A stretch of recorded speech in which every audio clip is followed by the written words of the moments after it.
दोस्तों आज मैं आपको मैप की मदद से भारत की शुगर इंडस्ट्री के बारे में बताऊंगा जो कि भारत की अर्थव्यवस्था का एक बहुत ही बड़ा और बहुत ही इंपॉर्टेंट पार्ट है। मैं आपको ये बताने की कोशिश करूंगा कि भारत के कौन से हिस्से में शुगर का प्रोडक्शन सबसे ज़्यादा होता है, कहाँ मौसम सबसे अच्छा होता है, कहाँ के गन्ने सबसे बेस्ट होते हैं। ये सारी चीज़ मैं आपको बताने की कोशिश करूंगा। दोस्तों भारत में गन्ने और चीनी का उत्पादन प्राचीन काल से होता हुआ आ रहा है, जिसको हम गुड़ और खांडसारी के रूप में जानते हैं। लेकिन जब आप भारत में आधुनिक उद्योगों की बात करते हो, मशीन वाली मिलों की बात करते हो, तो उसकी शुरुआत 20वीं सदी के पहले दशक में हुई थी, मुख्य रूप से 1903 में बिहार और उत्तर प्रदेश से। यानी भारत में औद्योगिक चीनी उत्पादन की बात करोगे तो वो उत्तर प्रदेश और बिहार से शुरू हुआ था।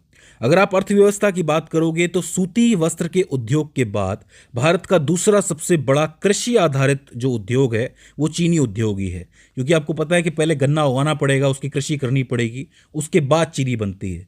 सूती वस्त्र में भी यही होता है कि पहले कपास उगती है, उसके बाद जो है कपड़े बनते हैं। तो दूसरा सबसे बड़ा कृषि आधारित उद्योग कौन सा है? चीनी उद्योग है। इसका सीधा मतलब यह है कि लाखों किसान और मजदूर अपनी आजीविका के लिए इस पर आश्रित हैं, निर्भर हैं। तो सवाल ये उठता है कि अच्छी चीनी का उत्पादन कैसे होता है? तो उसके लिए देखिए दो चीजें मायने रखती हैं। पहला तो कच्चा माल यानी कि गन्ना, और दूसरा मिलों की लोकेशन, की मिल कहां पर मौजूद है। ध्यान से समझते हैं। देखो चीनी उद्योग पूरी तरीके से अपने कच्चे माल यानी कि गन्ने पर निर्भर करता है। गन्ने की कुछ एक खास वैज्ञानिक और आर्थिक विशेषताएं होती हैं जो ये तय करती हैं कि चीनी मिलें कहाँ लगाई जाएं। मतलब गन्ना कहाँ उग रहा है उसके आधार पर मिलें लगाई जाती हैं। अब ऐसा होने के पीछे भी कई कारण हैं। पहली बात तो ये है कि जब भी गन्ना उगाया जाता है तो उस गन्ने से चीनी की जो रिकवरी की जाती है वो 10 से 12% होती है। यानी कि अगर आप 100 किलो गन्ने से चीनी बना रहे हो तो उससे सिर्फ 10 या 12 किलो चीनी ही बनेगी। बाकी का जो हिस्सा है, लगभग मान लो कि 90% या 88% हिस्सा जो है वो पानी होता है और खोई होती है, जो कचरा होता है बचता है लास्ट में, वो होता है।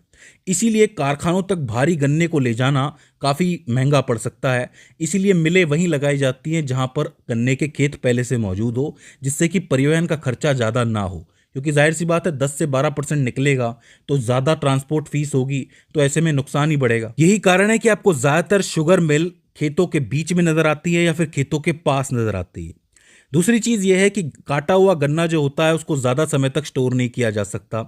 आमतौर पर कटे हुए गन्ने को 24 घंटे के अंदर अंदर क्रश कर दिया जाता है, यानी कि पेर दिया जाता है, जिससे कि उसका रस निकल जाए।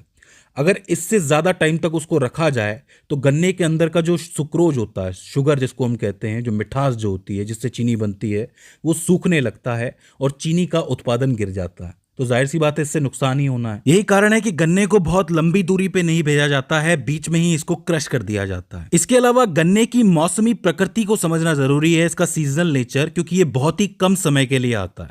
गन्ने की जो कटाई है साल के एक विशेष मौसम में होती है, इसलिए यहाँ पर जो पेराई चलती है, मतलब क्रशिंग चलती है गन्ने की, वो कुछ महीनों के लिए चलती है। बाकी टाइम पे ये जो चीनी मिलें हैं ये खाली पड़ी रहती हैं, जिसकी वजह से जो मजदूर होता है वो भी खाली पड़ा रहता है, तो जो मुनाफा है वो सीमित हो जाता है। यही कारण है कि इस शुगर मिल के लिए एक्सपेंसेस, जो खर्चे होते हैं, उसको कम से कम रखा जाता है।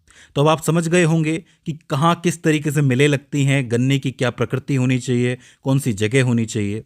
अब मैं आपको बता देता हूं कि भारत में इसका भौगोलिक वितरण क्या है, ज्योग्राफिकल डिस्ट्रीब्यूशन क्या है। तो देखो पूरे भारत का जो चीनी उत्पादन है उसका 70% सिर्फ 3 राज्यों के अंदर होता है, उत्तर प्रदेश, महाराष्ट्र और तमिलनाडु। अगर मैं एक एक करके बात करूं तो अगर आप उत्तर प्रदेश वाला हिस्सा देखोगे, नॉर्थ वाला हिस्सा देखोगे, तो यहां पे आपको एक पूरी बड़ी सी बेल्ट नजर आती है जो पंजाब से शुरू होकर उत्तर प्रदेश तक जाती है और फिर बिहार तक जाती है। इसमें टोटल 18 प्लांट आपको देखने को मिलेंगे। प्लांट से मेरा मतलब केंद्र है। 18 केंद्र आपको देखने को मिलेंगे, जिसमें फगवाड़ा जो पंजाब के अंदर मौजूद है और उसी पंजाब में धुरी भी मौजूद है। दोनों ही इंपॉर्टेंट हो जाते हैं। इसके बाद यूपी आओगे तो यूपी में बहुत सी जगह हैं, जैसे कि सहारनपुर, मुजफ्फरनगर, बिजनौर, मेरठ, मुरादाबाद, रामपुर, बरेली, हरदोई, गोंडा, बस्ती, गोरखपुर, देवरिया। ये सारे की सारी जगह जो है ये चीनी उत्पादन के लिए बहुत ही इंपॉर्टेंट मानी जाती है। तो आप समझ सकते हो कि उत्तर प्रदेश में कितना फैला हुआ है ये। इसके बाद जब आप बिहार आओगे तो बिहार में चंपारण, सारण, मुजफ्फरपुर और साथ ही दरभंगा। इस तरीके से पंजाब से लेके बिहार तक टोटल 18 केंद्र है, यानी कि पूरी की पूरी बेल्ट हो जाती है, जिसमें उत्तर प्रदेश प्रमुख माना जाता है। अब सवाल यह है कि उत्तर प्रदेश में इतना अच्छा चीनी का उत्पादन कैसे हो रहा है? तो इसके कुछ एक प्रमुख कारण हैं। पहला तो ये कि यहाँ पर उपजाऊ जलोढ़ मिट्टी बहुत ज़्यादा है, फर्टाइल एलुवियल सॉइल बहुत ज़्यादा है, क्योंकि आपको पता है कि यहाँ पर गंगा के मैदान हैं। तो गंगा नदी और बाकी नदियाँ अपने साथ बहुत सा चूना यानी कि लाइम और पोटाश लेके आती हैं, भरपूर मात्रा में होता है, जो गन्ने के लिए बेहतरीन माना जाता है, गन्ने की फसल के लिए बहुत ज़रूरी माना जाता है। दूसरा, यहाँ पर समतल मिट्टी मौजूद है, तो यही है कि यहाँ पर नहरें और ट्यूबवेल इनसे सिंचाई करना बहुत आसान हो जाता है। गन्ने को बहुत पानी चाहिए होता है, आपको पता है। चीनी बनाने से पहले गन्ने की धुलाई और प्रोसेसिंग होती है, जिसके लिए बहुत सारा पानी चाहिए होता है, और इन राज्यों में नदियों और ग्राउंड वाटर को निकालना बहुत ही आसान है। नदियां तो है ही, ग्राउंड वाटर भी इजीली निकल जाता है। एक चीज ये है कि यहाँ पर कोयले की निर्भरता नहीं है, कोयले और बिजली की निर्भरता ज्यादा नहीं है, क्योंकि जब भी गन्ने को निचोड़ा जाता है, मतलब गन्ने को क्रश किया जाता है, तो जो कचरा बचता है खोई, उसको जलाकर भाप पैदा की जाती है, जिससे कि मिलें चलती हैं। तो थोड़ा बहुत काम उनसे भी चल जाता है। इसके अलावा यहाँ पर सड़क नेटवर्क अच्छा बना हुआ है, सड़क रेलवे, तो परिवहन अच्छा हो जाता है, इधर से उधर माल इजीली चला जाता है। और क्षेत्र में बहुत आबादी रहती है, आपको मालूम है, तो खपत भी बहुत जल्दी होती है। इसीलिए ये जो पूरा इलाका है, ये इस उत्पादन में बहुत आगे बढ़ गया है, अच्छा खासा व्यापार कर लिया है, पैसा कमा लिया है। एक इंपॉर्टेंट चीज़ ये है कि चूंकि यहाँ पर जनसंख्या ज़्यादा है, तो यहाँ पे चीप लेबर मिल जाता है, सस्ते मजदूर मिल जाते हैं यूपी बिहार के अंदर। यही कारण है कि कटाई इजीली हो जाती है, मिलों में काम करने वाले भी बहुत मिल जाते हैं, तो काम बड़ी आसानी से सस्ते में निपट जाता है, तो ऐसे में मुनाफा बढ़ जाता है। इसके अलावा एक बड़ा कारण ये है कि यहाँ के जो किसान हैं, बड़े बड़े क्षेत्रों में सिर्फ गन्ने की खेती करते हैं। यही कारण है कि मिलों को बिना किसी देरी के ताज़ा गन्ना लगातार मिलता रहता है और ये प्रोडक्शन होता रहता है। तो 4-5 महीने ये प्रोडक्शन चलता है, लेकिन बहुत अच्छा चलता है। यही कारण है कि ये एरिया डेवलप कर गया। इसके अलावा अगर आप थोड़ा सा सेंटर में और साउथ में जाओगे, तो मध्य प्रदेश में आपको 2 केंद्र मिलेंगे, एक है दवारा और एक है सीहोर। फिर आप आओगे महाराष्ट्र के अंदर, ये काफ़ी इंपॉर्टेंट है। यहाँ पर रावलगांव, नासिक, पुणे, सतारा, कोल्हापुर, सांगली और सोलापुर जैसी जगहों पर आपको यहाँ पर चीनी के केंद्र देखने को मिलेंगे, चीनी मिलें देखने को मिलेंगी। फिर आप चलते हो तेलंगाना, तो तेलंगाना में निजामाबाद और मेदक बहुत इंपॉर्टेंट है। फिर आंध्र प्रदेश जाओगे तो वेस्ट गोदावरी, ईस्ट गोदावरी, विशाखापट्टनम और चित्तूर इंपॉर्टेंट हो जाते हैं। वहीं उड़ीसा की तरफ जाओगे तो यहाँ आपको बरगढ़ और रायगढ़ देखने को मिलेगा। कर्नाटक चलोगे तो कर्नाटक में आपको मुनीराबाद, शिमोगा और मांड्या देखने को मिलेगा। फिर हम लास्ट में तमिलनाडु की तरफ जाएं तो यहाँ पर नल्लीकुपुरम काफ़ी इंपॉर्टेंट है, पुगुलूर, कोयम्बतूर और पंड्या राजापुरम, ये सारी इंपॉर्टेंट जगह हैं जहाँ पर चीनी का उत्पादन होता है। लेकिन मज़े की बात यह है कि अच्छा गन्ना आपको साउथ के अंदर मिलेगा, लेकिन स्टिल यहाँ पर शुगर इंडस्ट्री उतना ग्रो नहीं कर पाई है। अब आप पूछोगे कैसे? देखो, भारत का जो दक्षिणी हिस्सा है, सदर्न हिस्सा है, वो भूमध्य रेखा यानी कि इक्वेटर के थोड़ा करीब है। तो ऐसे में यहाँ का मौसम ट्रॉपिकल रहता है, उष्णकटिबंधीय रहता है, हल्की सी गर्मी बनी रहती है, हमेशा नमी बनी रहती है यानी कि ह्यूमिडिटी बनी रहती है। यही कारण है कि जो गन्ने के अंदर की मिठास है, सुक्रोज जिसको हम कहते हैं, वो सूखता नहीं है। अगर कभी आप मार्केट में गए हो गर्मी के टाइम पे, तो आपने 2 टाइप के गन्ने देखे होंगे। एक जो थोड़ा मोटा होता है, यानी कि थोड़ा सा रस उसके अंदर ज़्यादा होता है, एक जो सूख चुका होता है।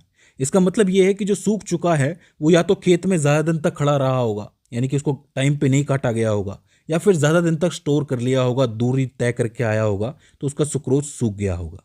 ये चीज़ आपको देखने को मिलेगी। तो साउथ के अंदर ज़्यादातर जो गन्ने होते हैं वो ऐसे ही होते हैं जिसमें सुक्रोज की मात्रा थोड़ी ज़्यादा होती है, क्योंकि यहाँ पर जो मौसम है वो लंबा चलता है, गर्मी बनी रहती है। बट स्टिल यहाँ पर शुगर इंडस्ट्री ग्रो नहीं कर पाई। उसके कुछ एक कारण हैं। पहली चीज़ तो ये है कि साउथ के जो किसान हैं वो दूसरी फसलें उगाने में ज़्यादा इंटरेस्टेड हैं, जैसे कि नारियल, मूंगफली और तंबाकू, क्योंकि उनमें मुनाफा ज़्यादा होता है और गन्ने में कम होता है। दूसरी चीज़ ये है कि महाराष्ट्र और अन्य दक्षिणी राज्यों में सिंचाई करना बहुत महंगा पड़ता है। कारण ये है कि उसके नीचे चट्टानी पठार है, इसलिए पानी निकालना वहाँ पर बहुत मुश्किल है। यही कारण है कि ज़्यादा पानी वाली फसलें वो वैसे ही नहीं उगाते हैं, क्योंकि खर्च बढ़ जाएगा। और जैसा कि मैंने आपको बताया कि गन्ना जो होता है उसमें से 10 या 12% ही चीनी निकलती है, बाकी पानी होता है, खोई होती है। तो ऐसे में जो कमाया खाया सब बराबर हो जाता है, कमाया लगाया सब बराबर हो जाता है, तो वो नहीं उगाते ये वाली फसल। दूसरी चीज़, यूपी बिहार में जो ज़मीन है वो बहुत बड़ी है, समतल है, और यहाँ पर जो गन्ने की खेती होती है साउथ में वो टुकड़ों में होती है। तो ये भी बड़ा महंगा पड़ जाता है कि टुकड़ों में हो रही है, कम गन्ना है तो दूरी तक पहुंचाना पड़ेगा। जैसा कि मैंने कहा कि परिवहन का खर्चा भारी पड़ जाता है, यही कारण है कि वो ज़्यादा गन्ना उगाते नहीं है। लेकिन तमिलनाडु और महाराष्ट्र के कुछ एक इलाकों में आपको शुगर इंडस्ट्री जरूर थोड़ी अच्छी देखने को मिल जाएगी, क्योंकि वहाँ पर ज़मीन है, पानी की व्यवस्था हो जाती है तो वो उगा लेते हैं और थोड़ी बहुत ग्रोथ हो जाती है। तो इसलिए आपको याद रखना है कि एक तो तमिलनाडु है, एक महाराष्ट्र है, एक उत्तर प्रदेश है, तीनों को शुगर का केंद्र मान सकते हो आप इंडिया के अंदर।